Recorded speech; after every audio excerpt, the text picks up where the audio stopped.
Right now, it does not feel like it did in 2008 or even in 2020. In March of 2020, we had a mini recession because of COVID. But remember, the economy basically just completely seized up and stopped in March of 2020.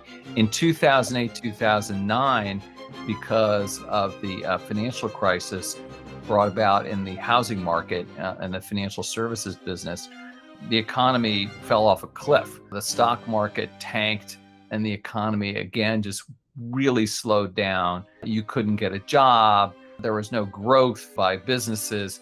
It doesn't feel like that at all right now. Right now, everyone's talking recession, but I would maintain we're not really in one yet. For those of us who lived through and indeed covered the financial crisis, this is a very, very different animal from that recession, which was a deep recession, which was a recession that was triggered by a financial crisis, by instability in the banking system, in which liquidity, that is cash in the system, effectively really tightened and dried up. So that was a different situation. That is not the problem this time around. If indeed there's a recession, it will likely be brought on, or at least contributed to, by the Federal Reserve, the central bank of the United States, which has been raising rates, interest rates, in order to fight the aforementioned inflation.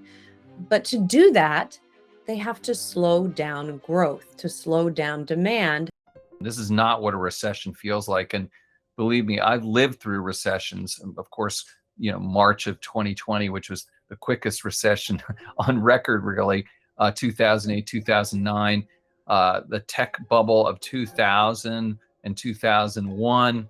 But I even really remember when I was a kid growing up in the 1970s. And, the stock market from 1966 to 1981 went absolutely nowhere. That's right. From point to point, those 15 years, it didn't move. It went up and down a lot, but it just ended up in the same place. And a lot of that was a reflection of the weak economy. In the 1980s, there was just this explosion of growth all over the country that, the economy just sort of woke up and there were all these new buildings and new jobs and new companies. So it really is a very different environment when the economy is growing slowly and when you're in a recession. And we may get a recession right now, but at this moment, I would submit that we're not in a recession.